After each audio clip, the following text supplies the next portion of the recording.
डोडा के हवाले से जब आप पूछते हो तो ऐसा लगता है जैसे कि ये पहली मर्तबा हो रहा है।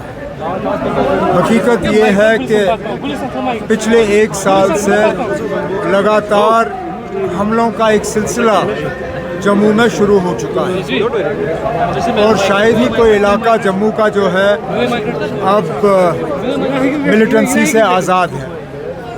चाहे पीर पंचाल देखें, वहाँ पे भी लगातार हमले, चिनाब वादी देखें, वहाँ पे भी लगातार हमले, जम्मू, सांबा, कठुआ, इस बेल्ट में भी बीच बीच में हमले जो हैं देखने को मिले। और पिछले 1 साल में अगर हमारी इत्तला सही है तो 55 हमारे जो बहादुर सैनिक और सिक्योरिटी फोर्सेस के जो अफसर और जवान हैं वो मारे गए हैं। इन हालात में हम मजबूर होते हैं पूछने पे कि आखिरकार हुकूमत कर क्या रही है। उन्होंने दावे तो बहुत किए, हर बार जब हमला होता है तो कहते हैं कि militancy is on it's last legs. ये मिलिटेंसी का खात्मा होते हुए हमें नज़र आ रहा है, लेकिन हमें नज़र नहीं आता। इन्हें कैसे नज़र आता समझ में नहीं आ रहा। लगातार ये जो किलिंग्स का सिलसिला रहा है और इसके लिए अभी तक हुकूमत में किसी ने ये नहीं कहा कि इसको रोकने के लिए क्या इक़दाम उठाए जाएंगे। हम उम्मीद करते हैं कि हालात को देखते हुए उन पे काबू लाने के लिए कुछ सही कदम जो हैं उठाए जाने चाहिए और किसी न किसी की तो जिम्मेदारी इसमें ठहरानी होगी। सिक्योरिटी सिचुएशन को कंट्रोल में रखने की जिम्मेदारी किसकी है? उनको अपनी जिम्मेदारी संभालनी होगी। उमर साहब, एक अहम सवाल है, नहीं इस पर बात होनी चाहिए, क्योंकि जो कल महबूबा मुफ्ती ने कहा था आफ्टर डीजी स्टेटमेंट की यहाँ पॉलिटिकल पार्टियों ने मिलिटेंसी को फ़रोग दे दिया है, उस पर कर महबूबा जी ने कहा ना उमर अब्दुल्ला साहब ने फ़रोग दिया है, ना PDP ने, ना किसी और पॉलिटिकल पार्टी ने। इस तरह की ब्लेम करना, डीजी एक कम्युनल लाइन्स पर काम कर रहा है, डीजी कम पॉलिटिशियन ज़्यादा है, तो उस पर उसको यहाँ से निकालना ही बेहतर है। मैं कम्युनल लाइन्स की बात नहीं करूँगा।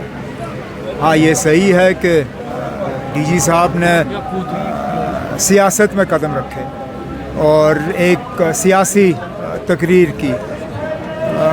बेहतर ये होता कि सियासतदानों को करने दें और जो उनका काम है यहाँ के हालात को बेहतर बनाना, यहाँ पे मिलिटेंसी पे काबू पाना और ये जो लगातार जम्मू में अटैक्स का सिलसिला शुरू हो गया है इसको रोकना।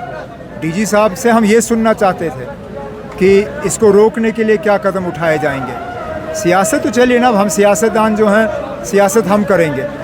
लॉ एंड ऑर्डर हम नहीं देख सकते, बॉर्डर को सुरक्षित हम नहीं रख सकते, मिलिटेंसी के ख़िलाफ़ हम नहीं लड़ सकते। हालांकि सबसे ज़्यादा कुर्बानियाँ अगर किसी पॉलिटिकल पार्टी ने दी वो नेशनल कॉन्फ्रेंस ने दी, लेकिन मिलिटेंसी के ख़िलाफ़ हम लड़ नहीं सकते। हम अपनी आवाज़ उठा सकते हैं, हम हुकूमत की मदद कर सकते हैं, उनका हाथ बढ़ा सकते हैं, लेकिन मिलिटेंसी के ख़िलाफ़ लड़ना वो डीजी का काम है। वो अपना काम करे, हमें अपना काम करने दें। मॉर्नर्स को अरेस्ट किया गया, कई सारे मॉर्नर्स अरेस्ट हुए थे कल, कई मुहर्रम के जुलूस में कई सारे लोगों को अरेस्ट किया गया। अब अफसोस की बात है, नहीं होना चाहिए। ये लोग ताज़ियत के लिए आते हैं और हुकूमत के तरफ से इस तरह उन्हें गिरफ़्तार करना या उनको तंग करना ये अच्छी बात नहीं है। आप कहीं और ये नहीं करते, किसी और मौके पे किसी और मज़हब के साथ ये नहीं होता। पता नहीं इनको मुसलमानों को इस तरह निशाना बनाना इतना आसान क्यों लगता है। सर लास्ट एक क्वेश्चन सर, जो LG को पावर्स दिए गए, एक्स्ट्रा पावर्स के बारे में ये कौन सी नई बात है? हमें मालूम था ये होगा और यूटी में यही खतरा है कि पावर जो है वो लोगों के पास नहीं रहता, लेकिन ये कम अरसे कम वक्त की बात है। वज़ीर आज़म, होम मिनिस्टर सबों ने कहा है कि इलेक्शन के बाद जल्द से जल्द जम्मू कश्मीर को रियासत का दर्जा जो है वो वापस दिया जाएगा। हम तो ये उम्मीद करेंगे कि इलेक्शन से पहले जम्मू कश्मीर को रियासत का दर्जा मिलना चाहिए, क्योंकि यूटी तो फेल हो गई है। यूटी जम्मू में फेल हो गई है, मिलिटेंसी के ख़िलाफ़ फेल हो गई है, डेवलपमेंट में फेल हो गई है। हर लिहाज से आप देखें यूटी फेल हो गई है, तो बेहतर यही होगा कि जम्मू कश्मीर को रियासत का दर्जा देके इलेक्शन करा के यहाँ लोगों के हाथ में हुकूमत वापस दी जाए।